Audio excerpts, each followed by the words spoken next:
This is NBK, nothing but Knicks. When Sim passed the assist, you know that it's number one show that breaks down the game. If you can't play defense, stay out my way. Dribble the ball, come down the lane. 5 seconds on the shot clock, who gon' win us the game? You wanna hear Nick updates and trade rumors? Post-game reviews, this the place you tune in. So tell a friend just to keep the ball moving. Like the page if you feeling the movement.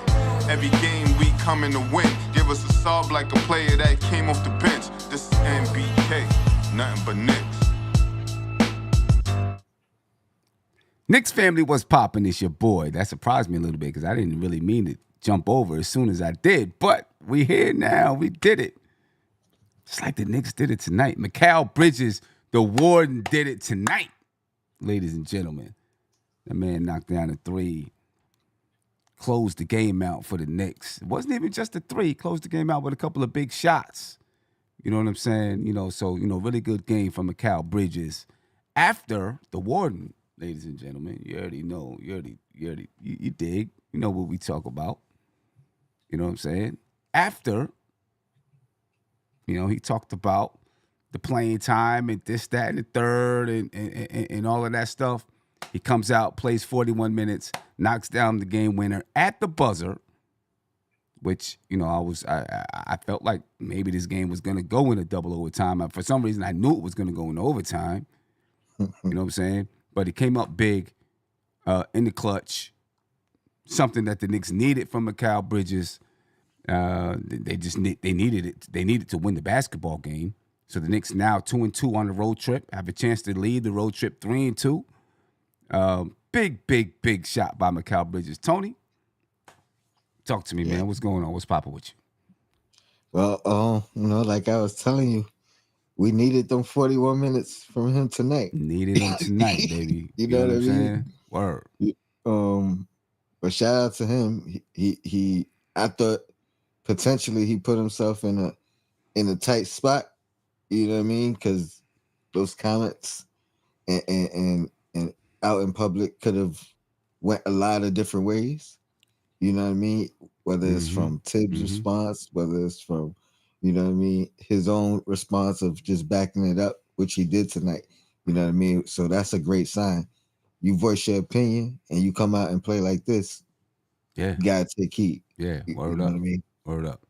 You know what I'm saying? And it was, to defend him on that, just quickly, it was asked of him. It's not like he just came out and said something about it. It was asked of him at shoot around or whatever, you know what I mean? And he said what he thought. For sure. And you gotta respect that. But yeah, big game from him, 11 straight points down the stretch in that fourth quarter or probably into overtime as well. But I know it was 11 straight for sure. And we seen him step into the closing role right in Brunson's absence, which is one of the biggest questions we've had as far as we can win and blow teams out, and that's great. But when it comes down to crunch time, which we seem to be, one of the best in the league, but we've relied on Brunson in those moments for the most part, even if it was creating, you know what I mean, for someone else, which we've seen. But to have the ball in his hands down the stretch and to get that opportunity to have a game winner and at the buzzer at that, you know what I mean? No other possessions after. We don't got to get a defensive stop. You know what I'm saying? After. You don't got to get right. You know what I'm saying? Those are big moments for people's careers. And if anybody needed it, those comments aside, if anybody needed it on this team, it was probably Mikal. Yeah, for real. You know what I'm saying? And hopefully, this gives him, Tom Thibodeau, the team, the confidence to say, we need this is one of our top 3 scorers. We need to, or however you want to say it, but we need to feature him a little bit more. You know what I'm saying? To relieve Brunson a little bit. From always having to be the guy down the stretch, and we can have, more than just one guy, that the opposing team is focused on. You know what I mean? And you know that'll this, like you said, this is the type of shot, this is the type of play that will make your coach trust you. That'll let that'll make your coach say, well, let's give him the ball. It doesn't have to just be JB. You know what I'm saying? Trying to create everything. You know, this is the kind of play that'll do it. So, that, you know, it's a huge shot from Mikal Bridges. You know, did it have to come down to this? You know, maybe not. But, you know, on any given night, any team can play really, really well. It's the Knicks, or it can be a battle. You know what I'm saying? So it's the Knicks way. You know what I mean? Number one, we know that they got to make it difficult. And you gotta give credit to the Blazers, who are in a great stretch since January, figuring themselves out. You know what I mean? Playing hard. They played great defense. Mm-hmm. You know what I mean? For a young team, I think that's the staple of what they do as far as a team. As talented as they are offensively, individually, you know what I mean? They haven't figured that part out. Right. They play defense. You know what I mean? They remind me of a younger version of the Rockets, or a younger version of or even Detroit last year, in a sense. You know what I mean? Just figuring it out late in the season. But they they play hard. Yeah. And for most of the game, I felt like they outworked us. Yeah. Out hustled us. You know what I mean? Like, exactly. That's what I was gonna say. There were stretches of this game where it was really evident that they were outworking the Knicks. You know what I'm saying? You know what I'm saying? The stretches where they were really outworking the Knicks and making just making it tough. You know what I mean? Even though they turn the ball over a lot, they don't let that bother them. They just keep balling. They just keep going. They just keep fighting and battling. You know what I'm saying? And the Knicks, look like the older veteran team that was shocked, like, yo, who these young dudes out here? You know, this young dude out here trying to hoop with me. You know what I mean? That's what we look like sometimes. I don't know if it was said on a broadcast, but I know I heard it before about another team. Can't recall who, but they make you feel them on offense. You know what I mean? They make you feel their presence on offense, the way they attack, and then they play the same tenacity on defense. Yeah. And then to your point, they killed us on the board. So the only thing that really gave us grace in this game was their turnovers and us scoring off the turnovers. Yeah. They turn the ball over a lot. I mean, they're a young team that, you know what I mean, that's what they're supposed to do as a young team. They turn the basketball over a lot, and that might have been the Knicks' saving grace tonight. You know what I'm saying? That might have been the Knicks' saving grace tonight, turning the ball over. But granted, by Portland. And it wasn't they weren't all like unforced. You know what I mean? It was our defense. Mm-hmm. Our defense has been much improved. I'm not gonna correlate it, but I'm gonna say since Mitchell Robinson is back, our defense has been different. And if you look at the numbers, even in the losses in LA, in both games in LA, we're having teams shooting 42 and 43% from the field, which is a nice change. So yeah. No doubt about that. Ladies and gentlemen, Mikal Bridges hits the game winner tonight, in overtime. You know what I mean? Just just a huge play for Bridges. You know what I'm saying? Something that I think he needed for his confidence. I think the Knicks team needed for their confidence. The coaching staff needed for their confidence and all of that. You know what I'm saying? Just a huge play, huge shot from Mikal Bridges.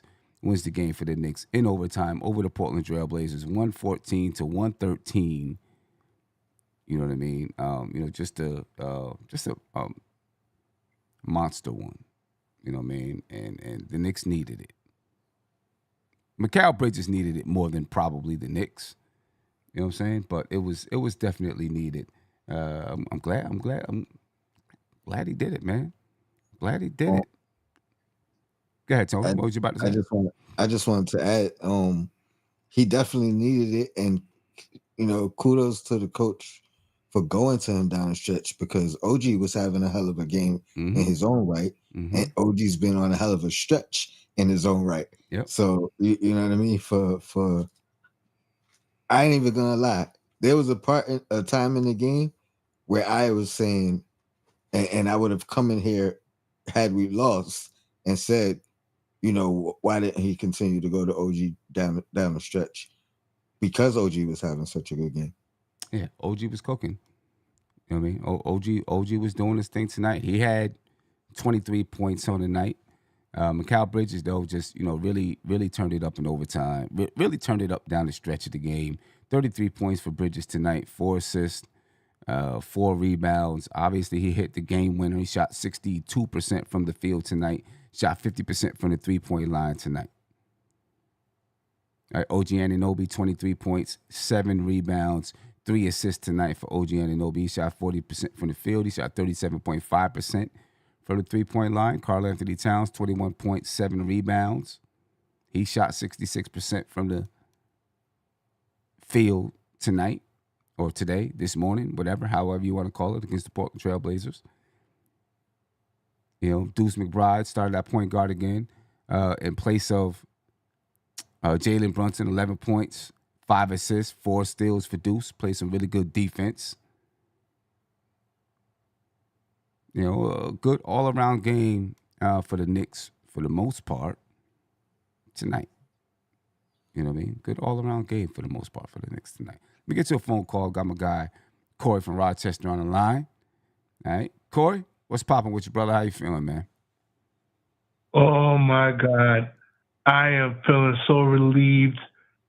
I was going to ask y'all the same question before y'all came live. I was going to ask y'all, how are you and Tony were going to feel if that shot did not go down tonight?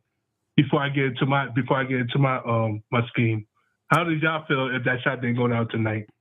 I'd have been frustrated at the loss for sure. Yeah, not that he took the game winner. Because I'd have been at that point he was cooking. Yeah, you know what I'm saying. I'd have been frustrated at the loss. I'd have been frustrated at the loss. You know what? I would have felt the same way. What about you, Tony? How would you have felt, bro? Nah, I agree with him. Just mad that we lost, considering who we were playing. Mm-hmm. But I would have, like I said a few minutes ago, you got to give credit to Billups and the way he has those young guys playing on every possession. You know what I mean? Like, I really think the way they played tonight, they're gonna be good pretty soon. They're going to be tough. There's years to come. They will be. They'll be good pretty soon. There's no doubt about that. You know what I mean? They play with energy. They play with aggressiveness. They hit you on offense. You know what I'm saying? They hit you on defense.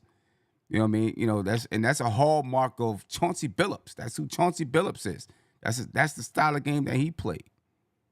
Yep, physical. Yeah, physical. Not being afraid of contact. You know what I mean? That's what made him so tough to stop. And Scoot is just a physical player anyway. Mm-hmm. You know what I mean? But that player in Portland that really got to give that credit to, that Henderson guy, man. He was on fire. Yeah. I mean, he almost killed the Knicks by himself. Yeah, that's Scoot. That's what I'm talking about. That's what I'm talking about. But they did a good job shutting Sims down, man, because they made Sims play terrible. I mean, he wasn't even on point. I'm surprised how they stopped him. But you know what else, though? Mikal Bridges has to get the most credit because he had 5 fouls and he hung in there very, very aggressively. He did. And that's not easy to do when the game is on the line. He did. He had 5 fouls. He hung in there. Still played decent defense without fouling, which is not easy to do. And we've seen that from him before. Right. And we've seen it from him before. Oh yeah. I mean, so and it's you not know an what? easy thing to do. Now we could finally say we had two players that hit like game-winning shots besides OG and him. But it's been a long time the Knicks had a shot at the buzzer to win the game. It's been a long time. Beater. Yeah, it's been a while. When's the last time we had a buzzer beater? The last time we had a buzzer beater. Melo? I think Melo had one. Yeah, it might have been Melo. With Melo and J.R. Smith. When he hit that shot against Phoenix. Yeah.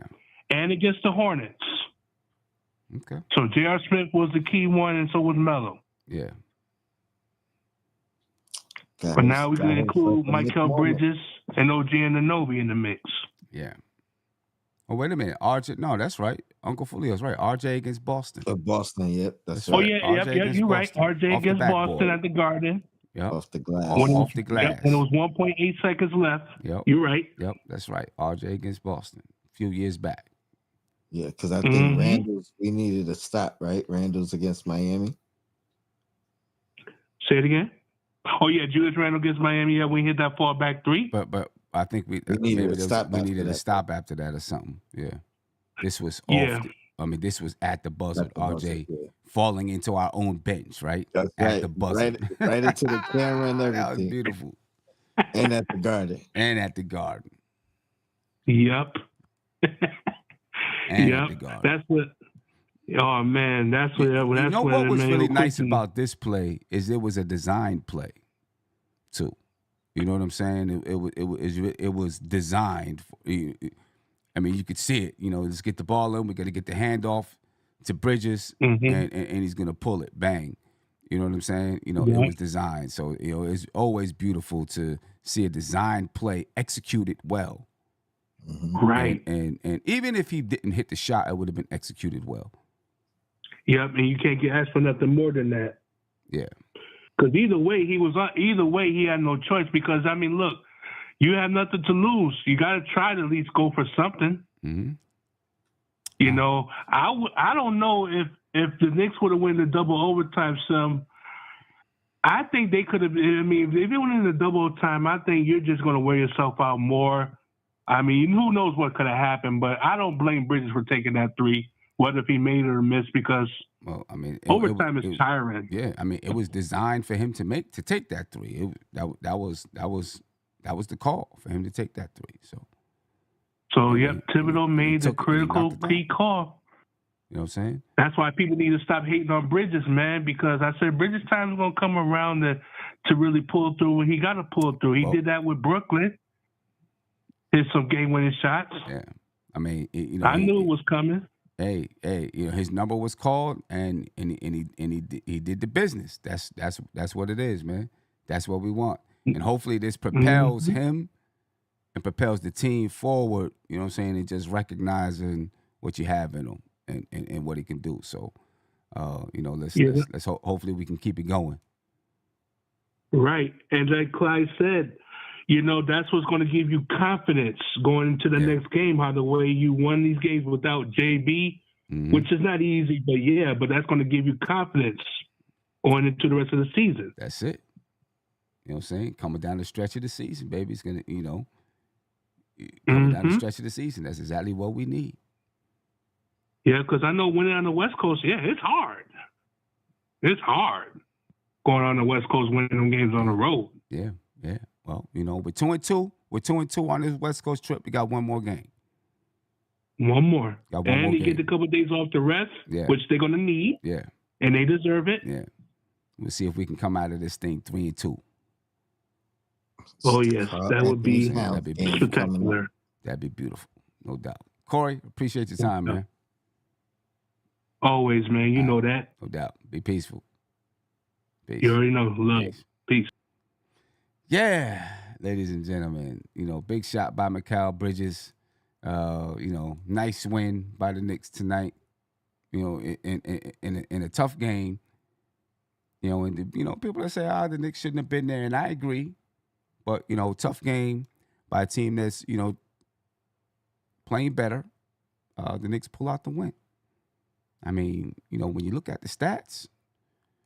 It was a gritty game. The Portland Trailblazers out-rebounded the Knicks 52-38. 52-38. The Knicks got out rebounded. 27 assists for the Knicks, 12 steals for the Knicks, 7 blocks for the Knicks, 15 turnovers. Portland had 23 turnovers tonight. I'm saying they shoot themselves in the foot, man. But I mean, they're a young team. That's what's going to happen. They're a young team. They're going to turn the ball over. 23 turnovers for Portland tonight. The Knicks capitalized on those turnovers. The Knicks shot 47% from the field, 38.7% from the three-point line. Portland, 44% from the field, but 40.5% from the three-point line. And the Knicks win the points in the paint, 58-44. Second chance points, the Knicks 22, Portland 19. The Knicks win the fast break points tonight by 7. So it was a gritty game. It was a gritty game, especially down the stretch. It was a gritty game down the stretch. You know what I mean? And I mean, we really gonna have to figure out this game plan of leaving Josh Hart open and putting centers on Josh Hart, because kudos to Billups for implementing it, and it seems to be what the majority of the team's strategy is. Mm-hmm. And we won, but that's something we gotta figure out. It's been hurting us all year. As the season goes on, every team, as the season goes on,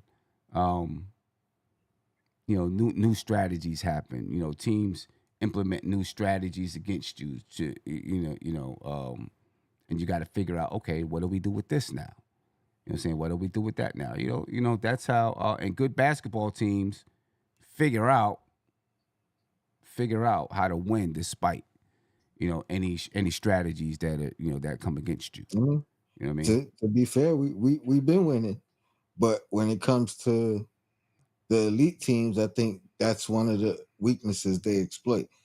Yeah. Honestly, to me, we know what the answer is, and we've seen it last game, and we've seen it early in this game, where Josh Hart is shooting a three and shooting it with confidence. Mm-hmm. But in that second half, he was turning down threes left and right.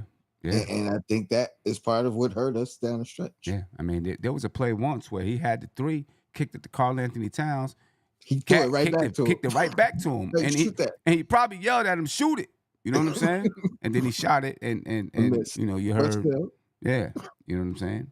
100%. He's got to shoot it. Oh, I know you got the super chat. You know what I'm saying? Yeah, Josh, Uncle Fulio, thank you for the super chat. It's the first time we've seen the New York Knicks do the 2/3 pick and roll since IQ was here? Question mark. Game winner aside, we need to see the offense run through Bridges more, even when JB comes back. Secondary ball handling makes a difference. Secondary ball handling has been an issue raised in preseason, and it's continued until now, of course. You know what I'm saying? We haven't had that secondary ball handler, but if you can, utilize that Josh Hart and Mikal Bridges pick and roll, you know what I'm saying, to take some pressure off of Brunson, let Brunson hang out in the corner a few plays throughout the game. Why not? You know what I'm saying? It can't hurt. It can only help. You know what I mean? As a matter of fact, we got Uncle Fulio on the phone. Uncle Fulio, what's popping with you, brother? How you feeling? Salute, Sam. Salute, Tony. Salute to the MBK fan. What's going on, fellas? Sir. How y'all feeling? Very nice to hear from you, my brother. My guy. Yes, sir. You too.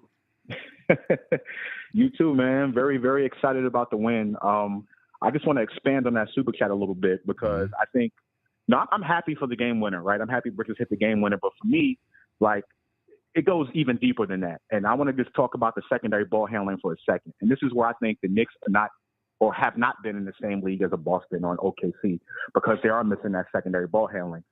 Beginning of the season, when we got Mikal Bridges via the trade, one of the things that I wanted to see from Bridges is his ability to take over a game, right? I'm not talking about isolating all the time and stuff like that, but we need to have somebody other than Brunson be that guy that they can run the offense through to get stuff off, right? And I think what we've seen from Bridges tonight, we have not seen the whole season. And I think that is on Tom Thibodeau. I think that is on the coaching. So for people that say that, I'm always going to stick up for Tom Thibodeau, no, I see that, that was a major problem for this team throughout the season. We were successful despite that. The offense is playing, the best offense that we've seen probably in Knicks history, if you want to look at the numbers historically. But I think come playoff time, that's going to be very important. And I brought up the 2-3 pick and roll because, Tony, you said that Chauncey Billups was sagging or had his players sag off Josh Hart. One way you can exploit that is you put Josh Hart in the action. You put him in the pick and roll situation, have him roll to the basket, and then do it that way. And that's an adjustment that Tom Thibodeau made that I think definitely helped us during this game, right? Mm-hmm. Wait, Tom Thibodeau made adjustments? More of that. Is that what you're telling me, Josh? Tom Thibodeau made adjustments? Yeah, exactly, right, sir? Yeah, exactly. And this goes all the way back to when the Knicks played Cleveland in that first round. That a few years ago. Yeah. That was an adjustment he made by putting quickly on the floor, and it was much difficult for the Knicks to be defended by Cleveland when he made that adjustment. But nobody wants to talk about that. This is the exact same thing. So I want to see when Jalen Brunson comes back, the Knicks have Brunson play off the ball. He is just as effective off the ball as he is on the ball, in my opinion. Very efficient. He's going to knock down that 3-point shot. They can't leave him open, right? So I think the Knicks his numbers are better they off can the use ball. Brunson in the pick and roll situation and use Bridges in pick and roll situations. That makes their offense much more potent and much more difficult to stop. What do you guys? What do you guys think about that? I agree 100%. You know what I'm saying? Yeah, I think the more options you can have out there on the floor, the more potent your offense is going to be, the less predictable your offense is going to be. Up until now, down the stretch, the Knicks offense has been super predictable. Give the ball to Brunson and move out the way. Right. Or run the pick and roll, have Brunson, run the pick and roll with Cat or whatever that is. You know what I'm saying? And Brunson is the one that's initiating everything now. People may take that as Brunson being selfish, but I just think that that's just what the Knicks do. And that, to me, that is on coaching, right? Everybody knows Brunson's getting the ball, whether it be in isolation situations or with the pick and roll. They know he's going to be the one kicking that off. And the Knicks are extremely limited when they do that. And I think come playoff time, if they are going to keep that style of offense, they're going to be limited in that regard. So I think this is extremely important by having Bridges run some of those actions and what have you, because that helps the Knicks be a little bit more unpredictable in that regard. Now, the second part to that is, I know a lot of people want to see Mitch on the floor with Cat. Everyone's been talking about that from a defensive perspective. One way I think that it could work, if you have, let's say, the starters on the floor, Mitch playing the 5, Cat at the 4, OG, Bridges, and Brunson.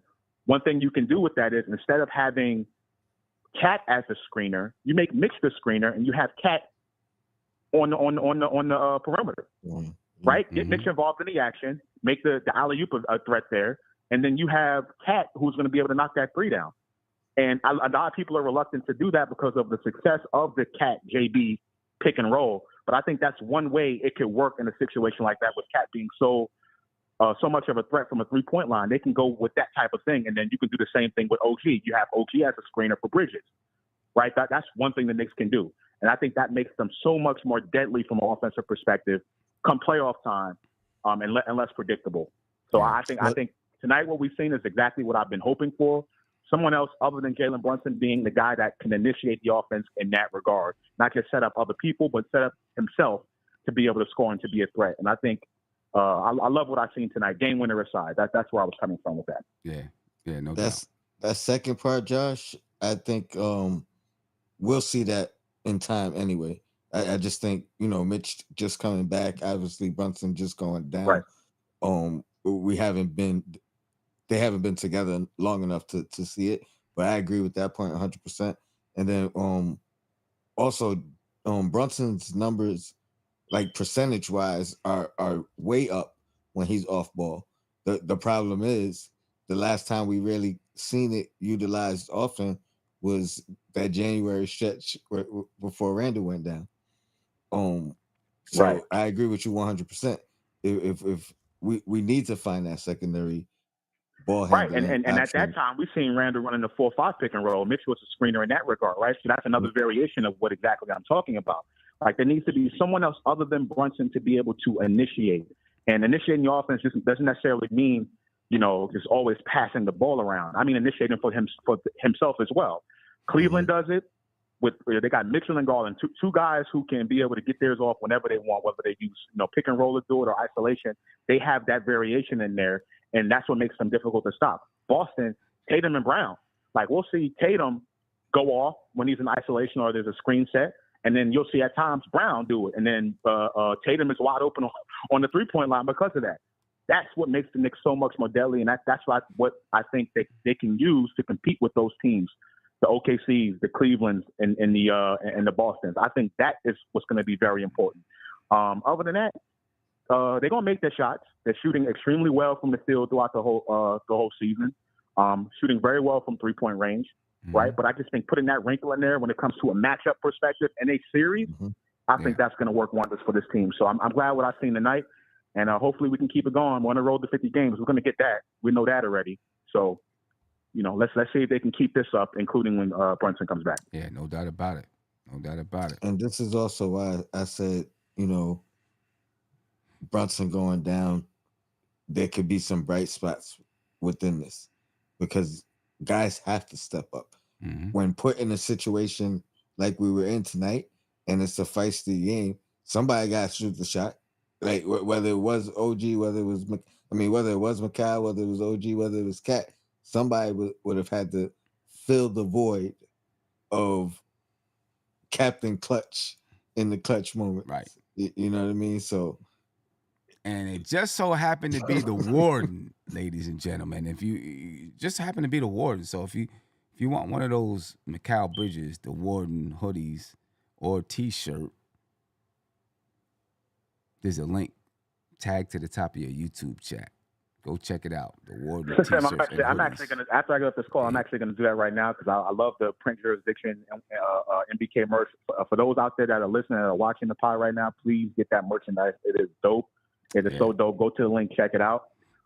Last thing I'll say, Sam and Tony, before I get out of here, I just want to say, Tony, you brought up the fact that somebody has to step up, right, and hit that shot. That's not my concern. My concern is not whether the Knicks can be able to make shots. We've seen them do that before. It's the how. It's how they're getting those shots. That, to me, that is the most important thing, right? Whether it be Brunson taking the last shot, whether it be Cat, whether it be OG, whether it be Bridges, like they're going to knock that shot down for the most part. They've proven that they can do that, right? Including Josh Hart, who I was very critical about before. But how they get to those shots is what's the most important thing to me. And whether Bridges hit that shot tonight or not, I'm just happy that the fact that before that game-winning shot opportunity was even there, they ran the 2-3 pick and roll, right? They ran it. They actually did it. And to me, that's what I was looking forward to seeing. Tibbs making that adjustment, putting that in there. So I just want to see them continue to do that. While Brunson's out, they're going to have to. They won't have a choice. But when Brunson gets back, I just want to see Bridges step up in that regard. Not necessarily hitting the shots, but, just him being the guy. You know what I'm saying? Sometimes to take the stress off Brunson because – I just think we need that variation in our offense, and we have not seen that this season. And I think that's on mostly the coaching. I think that it's also on Bridges for not, taking that step forward and saying, okay, let me get some of this. You know what I'm saying? Like, he has to be a little bit more aggressive in that regard. But it's not for – a lot of people say this, that it's Brunson being selfish. Brunson's not selfish. He's the farthest thing from a selfish player. But no one else has been able to show – on this roster has been able to show what Bridges showed tonight. You know what I'm saying? No one else has been able to show that. So I just want to see them continue that part, the how of it. And I think everything else will fall into place. Yeah, no doubt. And for me, it's more on Tibbs than on Bridges. Right? Because as the coach, you set up the scheme and you kind of dictate who's going to be the person taking the shots in the clutch. You know what I mean? And so you've got to implement that. You've got the person initiating sin, not taking the shot, because there's going to be options. Read and react, right? There's going to be options. Or it's going to be but options. Who is going to set that light up? That's right. Yeah. You know what I'm saying? But you've got to you got to hold the guys accountable to say, hey, we got to mix it up. We can't just settle in and say, okay, this is the easy route to go. You know what I mean? Right. And it also takes.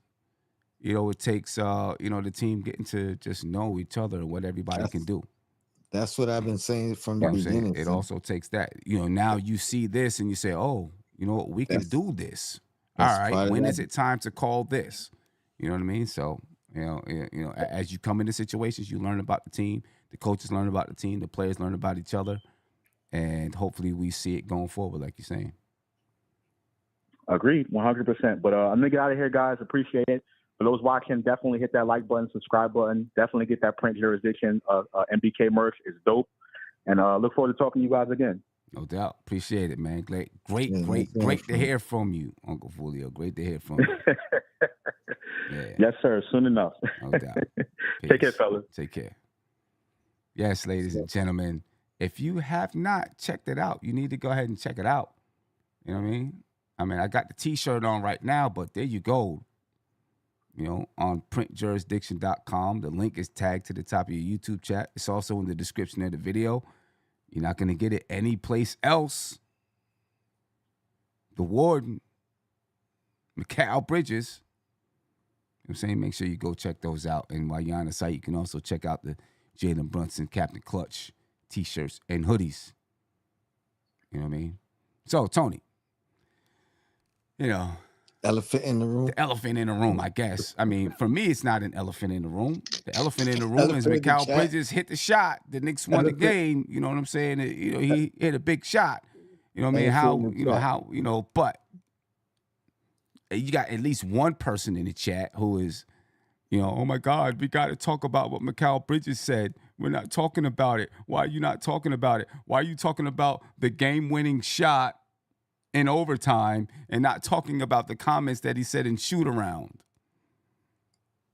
I thought I addressed it when I said we needed the 41 minutes tonight. I guess. You know what I'm saying? But you know what I mean. Now, granted, it was in overtime. Yeah. But sometimes it's in overtime. Sometimes it's in overtime. You know what I mean? Let me see. He played 5 minutes in overtime. So that means he played 36 minutes in the game. What's he averaging? Maybe he's averaging 38. He was also in foul trouble throughout the game. You know what I'm saying? If he wasn't in foul trouble, he still would have played his 38 minutes. You know what I mean? What's your thoughts on his comments, Tony? And we did address it earlier, right?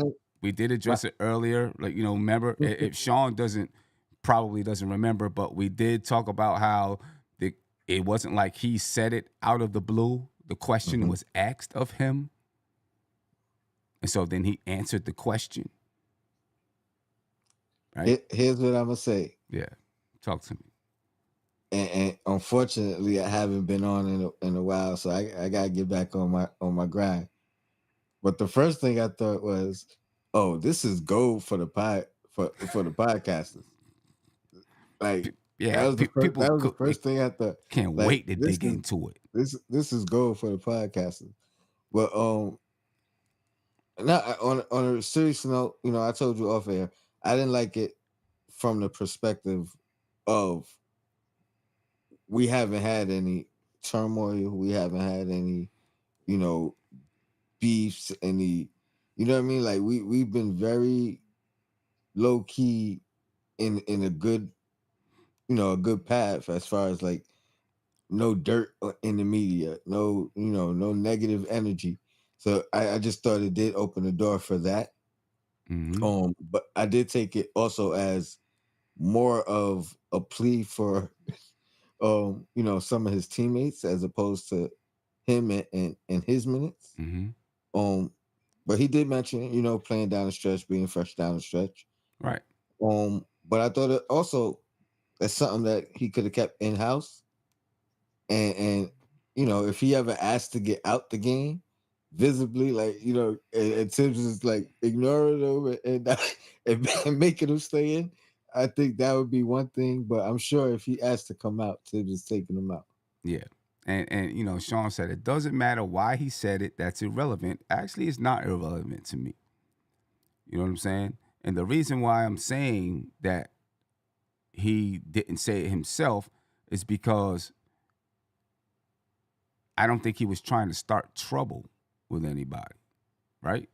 I think he was asked the question and he answered the question. So it's not like he was trying to start trouble or, being upset or being a problem player or anything like that. He was asked the question and he answered it honestly.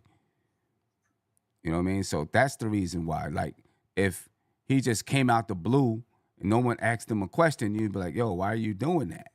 Mm-hmm. You know, how come you're not talking to Tibbs? Why are you just coming out the blue with that? But no, he was asked the question and he answered it honestly. So that's the reason why I'm saying, mentioning that he was asked the question, and that's the reason why he, said what he said, because it's not like I it love the was fact that he unprompted. did say it, though. You know what I mean? I love the fact that, because that is another part of this Knicks organization that I kind of frowned apart over the past couple years. This might have even started pre this organization, Leon Rose or whatever, but they seem to be restricted from speaking freely on certain subjects. Mm-hmm. You know what I mean? You know what I mean? Sheltered from certain questions. So the fact that he answered it honestly, I love that. Yeah. You know, we know we're gonna always get the honest answer from Josh Hart. Mm-hmm. You know what I mean? So if that ends up being the staple of like the relationship with the media and the players, I like that aspect. Yeah, you know what I'm saying? He answered it honestly, with how he felt. And then Tibbs was asked about, about the comments, and I like the way Tibbs answered it. Our wing players defend the best wing players in the league. The best wing players in the league play 36 to 38 minutes, so our guys are going to play 36 to 38 minutes. He didn't say those words exactly, but what he said is, if Jason Tatum is out there on the floor and Mikal Bridges or OG is guarding Jason Tatum, when Jason Tatum is on the floor, OG's on the floor, or Bridges is on the floor. When Jason Tatum is off the floor, OG's off the floor, or Bridges is off the floor. So if those guys play 38 minutes, then our guys are going to play 38 minutes. And the fact that we are going to rely more on these guys offensively. Like, so for instance, if Tatum's on the floor or Tatum comes out the game, but OG's hot, do you still take OG out so he could get the, you know what I mean? So he could get that rest at that moment, knowing that he's got to come, you know what I mean? So right, it's with Tibbs, if OG is hot, if he's guarding Jason Tatum and Tatum comes out the game and OG is hot, Tibbs is still taking OG out the game. That's just how Tibbs does it. He's got his plan set up, and he does it. He doesn't care if you're hot. But that's things that we've argued about before. But like, that's something why are you taking them out? He was hot. Right. That's you might something not get that same streak. You might not hit that streak. You know what I'm saying? You might cool them off by sitting them down. You know what I'm saying? But Tibbs is going to. That's how he rolls. He's going to take them out. He doesn't really. He's more of a game plan, game to game coach than a field coach.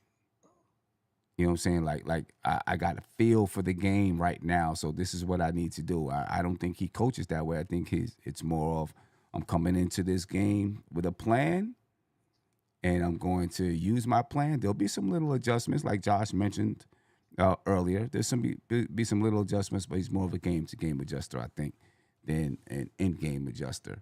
You know what I mean? And having that feel for the game. And he's a long-term adjuster too. Yeah, and a long-term planner. You know what I'm saying? Like, you'll see that he's doing things now. You'll be like, why is he doing this? Why is he doing that? And then later on, maybe when someone comes back, or you get a player or whatever it is, then you're like, oh, I get it. He was preparing for this. You know what I'm saying? That might be a little bit tougher for fans to see, or sometimes to get a grip of, because you'd be like, well, you don't got that player right now, so you got to do it this way. And I understand that point too. Yeah. You know what I'm saying? I get that point too. Try to keep that familiar structure for later. Mm-hmm. You know what I mean? Yeah. You know what I mean? But one of the things and I also want to say this. I'm sorry, Tony. People like Sean and anyone else, oh, you heard what Mikal Bridges said. He's complaining about minutes. But nobody said nothing when Josh Hart was asked the question. He's like, I like playing the minutes. Nobody said nothing then. Everybody, oh, that's what players are gonna say. Right? You know what I'm saying? So, be real to yourself, be true to yourself on both sides of the coin. One player might be like, maybe I need a break. The other player might be like, I don't care. I want to play the minutes. How long has Mikal Bridges been here in New York on the Knicks? What, 6 months? Because I'm pretty sure he's led the league in minutes the last 3 years. You dig? And I was thinking about before we even got to this show, I was thinking about, let me go back and look at what his minutes were in Brooklyn. I'm gonna check it out. He led the league in minutes the last 3 years. People, yeah, they don't want to hear that. It's all Tibbs. They don't want to hear that. You know what I'm saying? They don't want to hear it.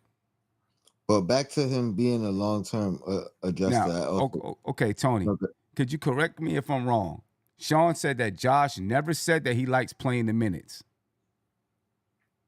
I'm positive that I heard Josh Hart say that he likes playing the minutes and he does not mind playing the minutes. Yeah, he's also complained about minutes too. You know what I mean? Like both things are true, but like when asked directly about it with the reference of Tibbs, yeah, he liked playing the minutes. But you know what I mean? Like whatever it takes. I mean, people just gonna complain. It is what it is. I'm used to it by now. I got my man Silk. Silk, what's poppin' with you, brother? How you feeling, man? What up, fellas? I'm sitting back here just laughing. What up, Tony?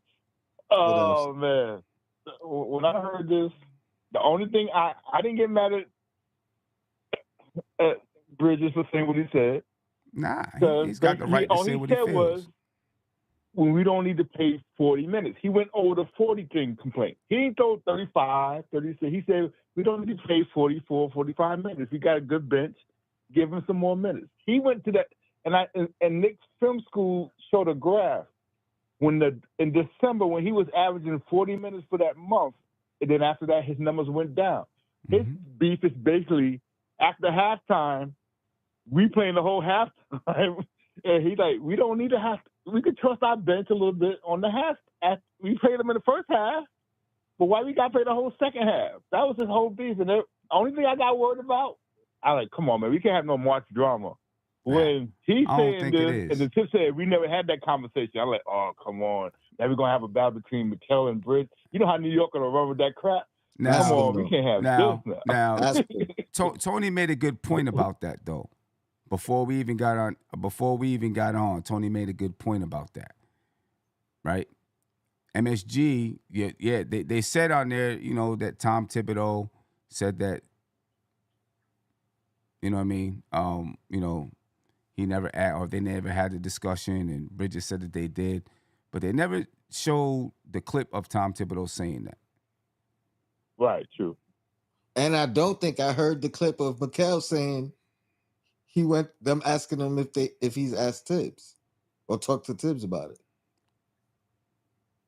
I don't know if I heard that out of Mikal's mouth either. But you know what? I don't know. But on that Tony I read thing, it, but I don't know if I heard it either. My bad. Go ahead, so. But if I think, because normally those kind of interviews, Bonnie's a New York Post reporter. He probably recorded that. So if he hears Mikal say we never had that I didn't say that, then he will bring out the evidence. But if Mikal don't say that, he gonna keep that in his back. He don't want to get something by Dolan, never had no access to the Knicks no more. Because you know how Dolan can be. I like, man. And I was praying. I like, please, Mikal, don't have no 9-point game tonight. After all this controversy, please have a good game. Because the Knicks media would have run with this. And they were waiting to have stuff pull us down. I like, come on. But I'm glad he had his game. And I agree with my man Fulio. We got to stop running stuff to to Mikal too, and let Brunson play on court like Luka and him. They both can shoot. And the fact that he mentions Shaman as the guy he wants to have one time, and I seen Shaman doing a little mid-range foul line pull-ups, maybe he working with Bridges on that, and not just a three, and sometimes trying to get to the lane, because he did that 3 times tonight. That little at the foul line pull up mid range. So maybe he put Shaman's name out there because he see him doing stuff in practice. And like, yo, come on, Tiff, keep Shaman there a little longer. He mentioned, I thought he was mentioning Cam as his boy. He mentioned Shaman as needing more minutes. I'm like, okay. I was just nervous about I didn't say this, I didn't say that. That's only the whole thing between him. I was like, come on, we can't have one player saying I said it and the coach saying I didn't talk to him about it. Yeah. Then they could be but then I heard they talked before the game. I'm like, all right, so they squashed this. Yeah, I don't think there's going to be any problems out of it. I think it's everybody's talking about if Tim's gonna get fired, if they're gonna trade Bridges. What are we talking about here? I think it's all good. It's more us than it is the team. It's more Sean Richardson and Greg than it is Mikal Bridges and Tom Thibodeau. Yeah. I agree with Tony. He's probably looking out for his boy. Come on, let my boys get some more minutes. Don't 2 minutes here, 3 minutes there. They doing good. Let them get more minutes. I agree with Tony with that. Yeah. But good win tonight, fellas. Yeah. I'm glad we pulled this sucker out because I didn't want it. I don't know if I could even listen to the podcast. I'm going to have to go to sleep and wake up in the morning and listen to the replay. They would have lost this game. Yeah. No, I'm glad we pulled this one out. Henderson was pissing me off, yo. He got on hit no threes all year long, and he killing us from three now. Like, yeah. Really? Yeah, I'm glad we pulled this one out, man, with a win, just the way we did. You know what I'm saying? With Bridges knocking down a three. I hope the team learned something. I hope Tom Thibodeau learned something. You know what I'm saying? Figured out that we can expand our options, especially in the clutch. You know, so I know. And that bobblehead dance, I don't know. I don't know if I can still feel with that 3-point in the bobblehead dance. Get rid of the bobblehead dance. Sean all right, Richardson, fellas, have a good one. Appreciate it. Peace. Sean Richardson said, well, I'm proven to be right. Sim, don't listen to me. Listen to the pro athlete, Mikal Bridges. He's telling you for me. One player said that. That's all I got to say. There's more than one player on the basketball team. Maybe he is tired. He didn't say he was tired tonight. They asked him. He said, you played 41 minutes. He said, I feel good. I feel great.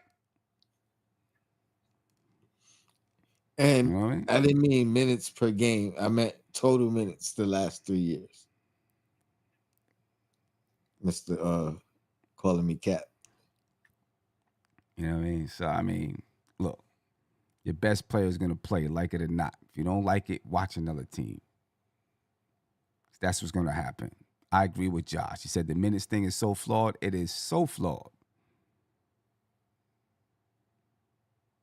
You know what I'm saying? Because I see team, listen, if we were winning by 30 every night, they wouldn't be playing those kind of minutes. We play a lot of tough games. We play a lot of close games.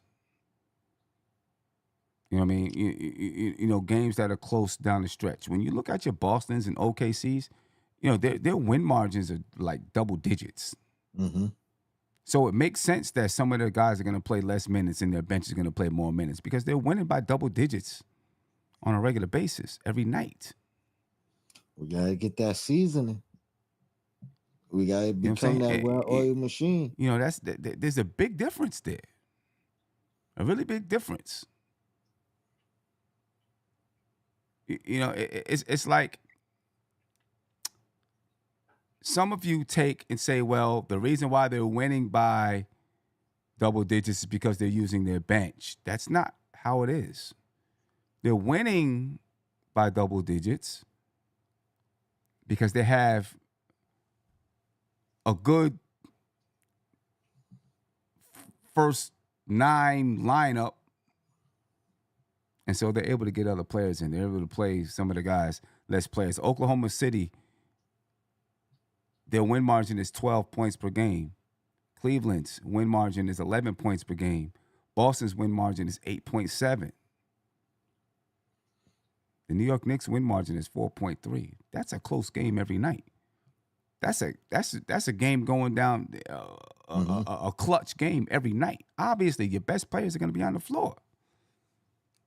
It's going to happen. Let me ask it from this perspective, because I think what Tibbs does, and I think this goes on across all scales. I think we've talked about it. He doesn't. You don't really get to play until you earn it in his mind. You earn it your way into that circle, right? Even when you get into that circle, there's a pecking order. A lot of these guys right now are new, so they still have to earn the trust to play the elevated minutes. Because I do think in time or in production, guys will play more. You know what I mean? Have more opportunities. But he's very selective in his opportunities. And that goes for everybody that's not in that, top 5, top 6 maybe. But we've seen it with the guys that are still here who, that remain, like Deuce McBride. Like, we've seen his elevation from the bottom of the scale and him work his way up into it. I think that's just what it is with Tibbs, no matter what, right? You got to earn your way the same way McBride did to get into that role. You have your anatomy. What's the word I'm trying to say? Like Josh Hart came in off the trade, impact, minutes played right off the jump. But for the most part, I think you got to elevate into it. I think that goes the same with Mikal and his role, playing more off ball. I think we've seen him get his opportunities throughout the season, but not so much when it comes to clutch time, not so much when it comes to down the stretch. But we've had Brunson here, who Tibbs already has that belief in, trust in. He's seen him do it for us already. We've seen him do it on other teams. Even if you go back before that, Randall earned his way into that role. You know what I mean? So at one point we had, in that stretch in January, we had Randall, we had Brunson. Both of them were at that same level of performing down the stretch for Tibbs, being in clutch moments. So I think it went smoother because, Randall was here before Brunson. So he had that role already. Brunson came in, earned that role. Once Brunson went out, we lost the ability to have 2 guys do that. Yeah. And that's why I said, with Brunson out, somebody has to step into that role, whether it be Mikal, whether it had been OG. It's going to help us. Because now visually Tibbs sees it. Who's the guy I could trust alongside Brunson? Right. Yeah. Yeah. I'm not even, we got bigger fish to fry. You know what I mean? Travel Vibe said, this is off topic, but I got to say, the term Captain Clutch has gone mainstream. Yeah, we know. It has. You know what I mean? ESPN, MSG, people using Captain Clutch. So you got it. You can't feel no kind of way, man. You can't feel just take it as a sign of respect. And then, like I said, ESPN, just buy the hoodie, buy the T-shirt. You know what I mean? Wear it on the show. Wear it on the That's on the what program. I'm saying. Word up. Wear it on the show. Plug it up. That's all. But look, bigger fish to fry than the whole minutes argument. How do you feel that down the stretch of games, Tom Thibodeau is going to have to do the offensive, defensive substitutions, offensive and defensive substitutions with Mitchell Robinson and Cat and Deuce and Jalen Brunson? How you feel about that? Not ideal, for sure. What I will say is I like the fact that he dabbled in it early. You know what I mean? Early in the season, even before Mitchell Robinson came back. Obviously, it wasn't Cat, but he did it with Brunson a few times early in the season. So I like the fact that it's not something that he's scared to do. You know what I mean? I hope it's not something that has to be utilized on a nightly basis. Right. You know what I mean? I would hope there's some nights where the feel is keep Cat in or whatever. You know what I mean? Keep Brunson in. Because there may not be an opportunity to sub them back in, you know, in certain cases. Yeah. Or at least not without calling a timeout. So yeah, you know. But I don't like it. It's not ideal. Yeah, it's not ideal. You know what I mean? Because then, you know, you always take the chance that, you know, you're going to come back on offense and have those two guys in a clutch situation and not going to be able to. Well, if you come back on offense, you can call a timeout and get them in. That's But what if you don't have? but, But what if you don't have timeouts? Or what if it's your last? Or what? You know what I mean? Like, you know what I'm saying? Yeah, you always take that. I'll tell you one thing. That timeout Tibbs called his last timeout tonight. I didn't like that one. I think it was 9 seconds left, or might have been like 15 seconds left. Us with the ball. I would have loved for him to hold on to that one and have that, you know, at the end of the game. We still got it to overtime, but I felt like it bit us, came back to bite us. And then we couldn't challenge a call. That's what it was also. Yeah. Because we were out of timeouts. If you go into overtime, do you get your challenge back with your overtime? I don't think timeout? so. I don't think so. Oh, I don't think you get a challenge back. No, I don't mean like, because the reason we couldn't have our second challenge is because we ran out of timeouts. When you go to overtime, you get at least one more timeout. I see what you're saying. Or if you still have your challenges, then maybe you do. You can still. That's what I'm asking. Yeah. Sean said, CP the franchise stole that from you, Sim. Talking about Captain Clutch. And he's going around like he came up with it. Sean, that's nothing new. I'll just leave it there. And you can ask a lot of people in the Knicks community about the comment that I just made. That's not new. And we all know that's not new. Just saying. The track record is there. You know what I mean? That's anyway.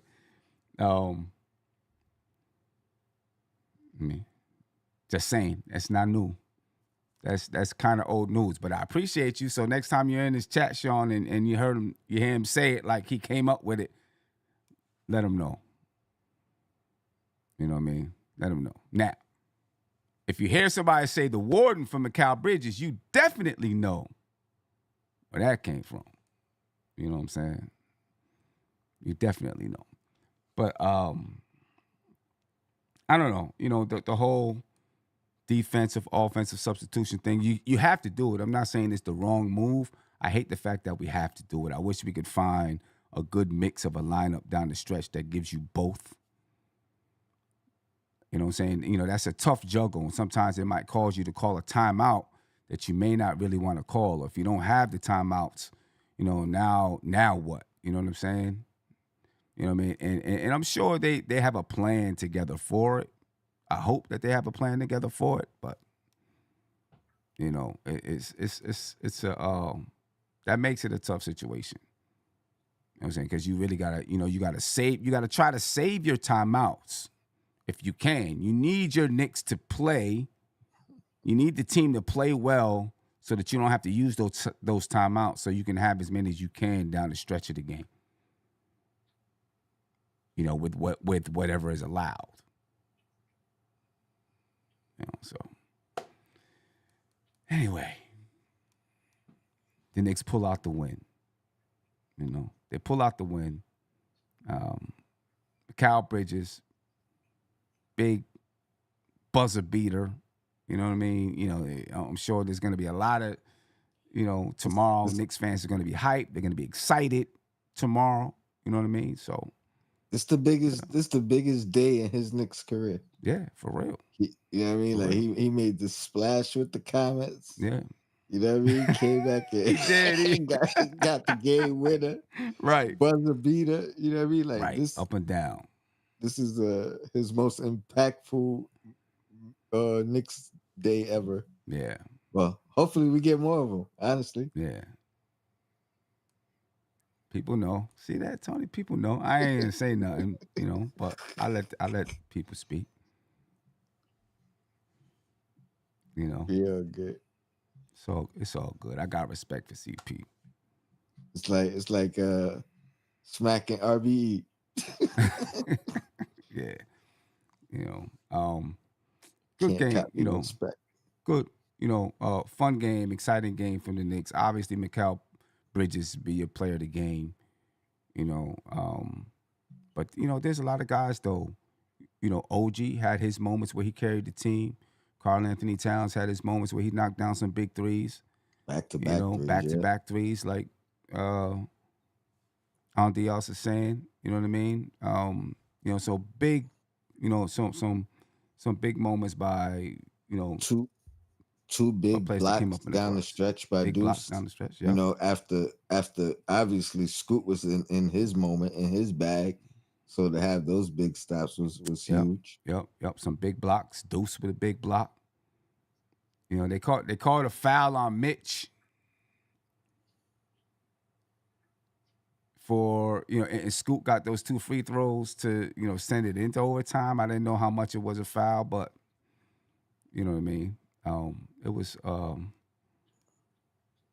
a fun game, exciting game. Yeah, the refs were a little floppy, but I will say it was on both sides. Yeah, you know what I mean? Like, yeah, it was on both sides. The type of calls was inconsistent on both sides. Inconsistent on both sides. The one where the Knicks, where Josh Hart would have had to put up a kind of a Hail Mary with 2.5 seconds left, but the refs called it.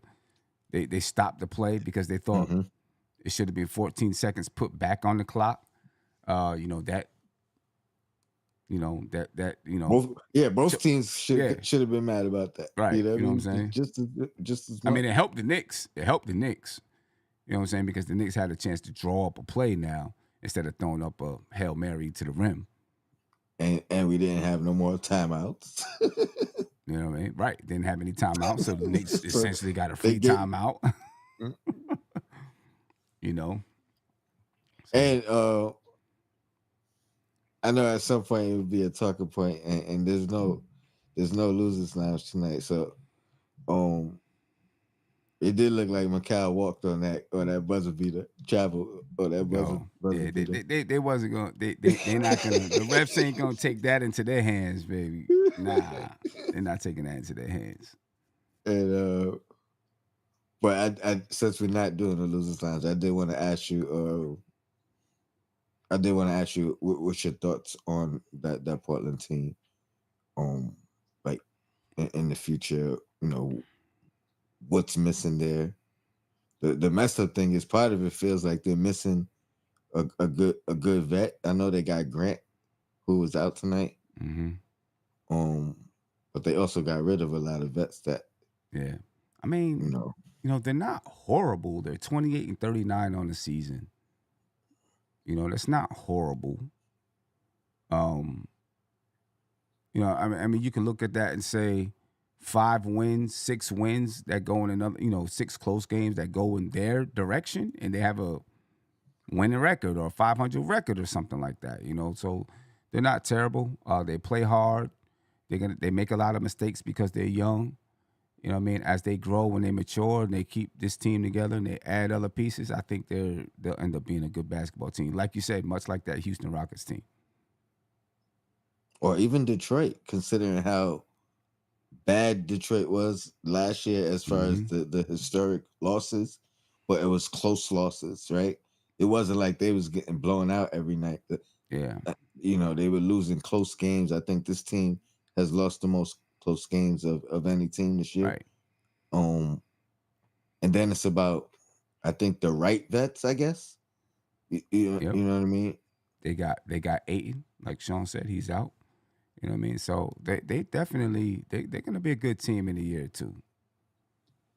You know what I mean? They're gonna be a good team. Chauncey Billups is smart. He was a heady player. I'm sure he'll be a heady coach, but he's gonna have those guys playing like. I wouldn't be surprised to see in like 2 years, they're just like a gritty, like a Memphis Grizzlies were back back in the day with Mike Conley and them guys. You know what I mean? Just like real gritty type of team that when you leave out of there, you know, you scratched and bruised and all that kind of stuff. And then my last point, I do think as devastating as it probably was losing Dame, I think that was the best thing for Chauncey Billups. He probably went there partly because of Dame and envisioning what he could do and how he could help Dame. But I think losing him took any pressure off of him to kind of perform, and now it became about developing. Mm-hmm. And then you could see his imprint on this young team a lot more than I think potentially. Right. I think he would have had to give in to some things with Dame there, and you know what I mean? Yeah. But with a young team, you can mold them in your likeness. Yep. Yeah.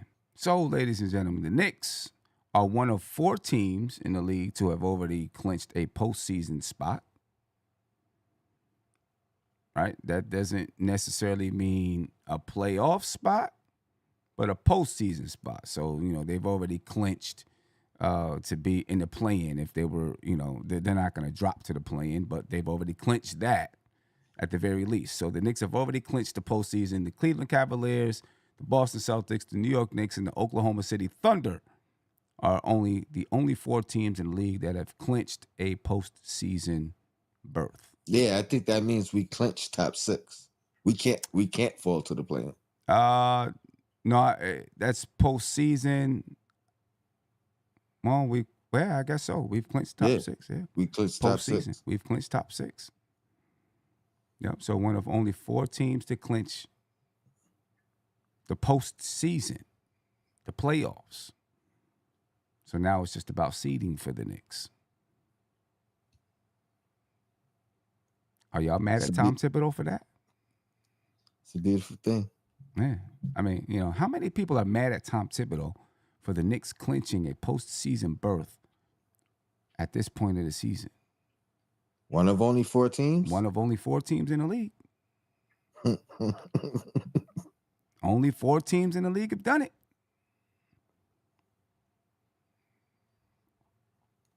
Just, you know, I mean, I'm just saying. I mean, in the next couple of days, there'll be some other teams that do it, I'm pretty sure.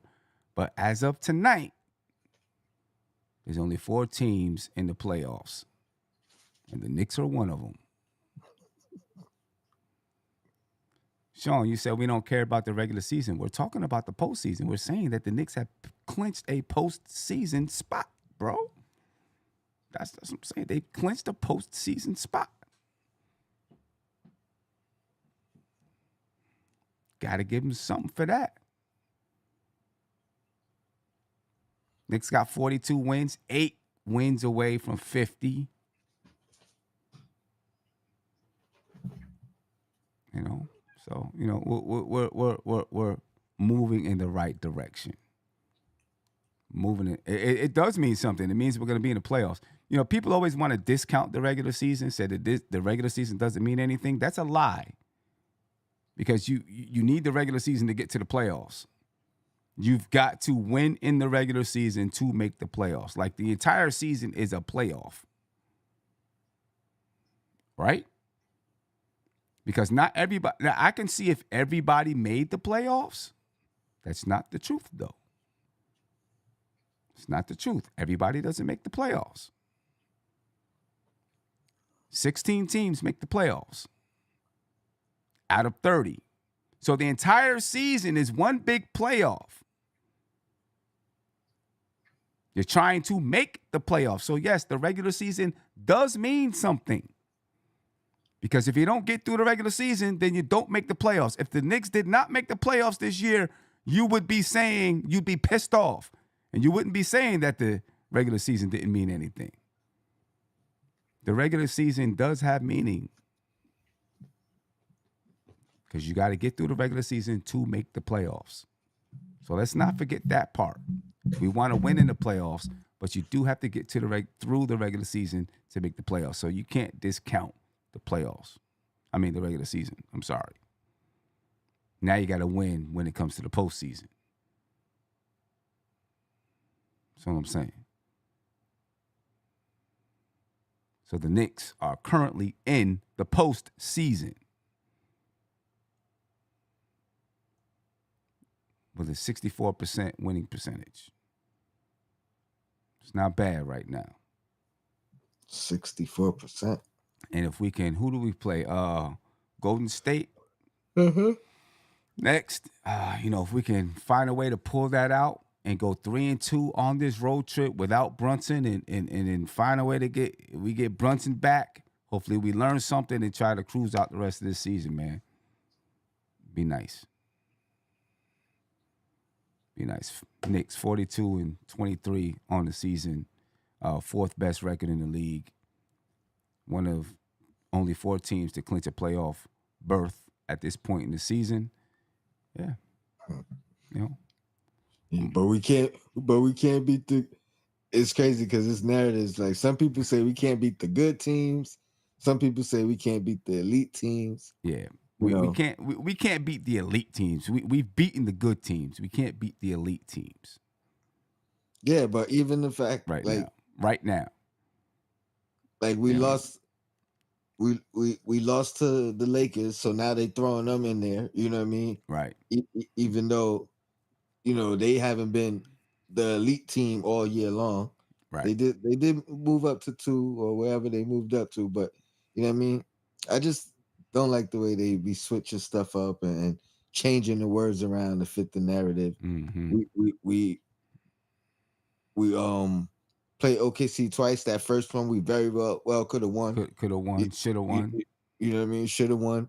The first time we played Cleveland, we should have beat them. Cleveland as well. Yep, we had a 13-point lead versus Cleveland the first time we played them. Yeah, and that's what I'm saying. So it's like we haven't beat them. I don't know if it's true that we can't. Yeah, we haven't beat them yet. Right now, if you look at the playoff picture, the Knicks would be facing the Detroit Pistons still. It's been like that all season long. The Knicks in the 3rd seed, Pistons in the 6th seed. I still see them moving up, though. You see who moving up? The Pistons. Oh, it's definitely possible they can move up. I mean, they're basically tied as far as games back. They're tied with Indiana. Indiana's 36-28. Pistons are 37. Oh, and Milwaukee. Yeah, that's what I'm saying. I think I honestly think we end up playing Milwaukee. Okay. But I think honestly, if I'm putting the order in what I think the most likely is Milwaukee, then Indiana, then Detroit. I think Detroit is gonna climb. Yeah, it's definitely possible. It's going to be interesting to see who we end up playing into the season. It's going to be interesting. Richardson said, "Come on with the shoulda, woulda, coulda." I'm just stating how I feel. You know what I mean? We haven't beat them. That's true. We got smacked by them as well, but we had competitive games that I feel like we should have won. I mean, notice I didn't mention Boston when I said that. Yeah, because we got smacked by Boston every time. You know what I mean? But I'm pointing out games that I believe we could have won. We should have won. Yeah, I mean, it's not about the coulda, shoulda, woulda. It's about we had a chance to win, or they were competitive. Let's say that. Right. We had a chance to win. It was a competitive game. There's your playoff picture, ladies and gentlemen. There's your playoff picture right there. I'll get this lined up. So it looks a little bit better on your screen. Right there. There's the playoff picture. If the playoffs were to start today. Yeah. If the playoffs were to start today. Right now, the Bulls and the Heat would be facing off in the play-in 9-10 or 10-9. The Magic and the Hawks at 8-7.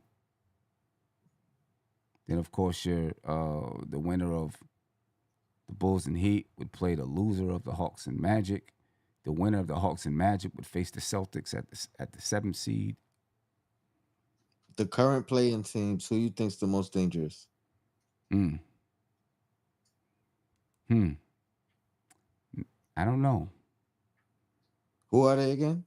So Atlanta? on both sides, for in the Eastern Conference, the playing teams is the Heat, the Bulls, the Hawks, the Magic. If you want to go in order, the Hawks, the Magic, the Heat, the Bulls. That's in order. Hawks are 7, Magic are 8, Heat are 9, the Bulls are 10.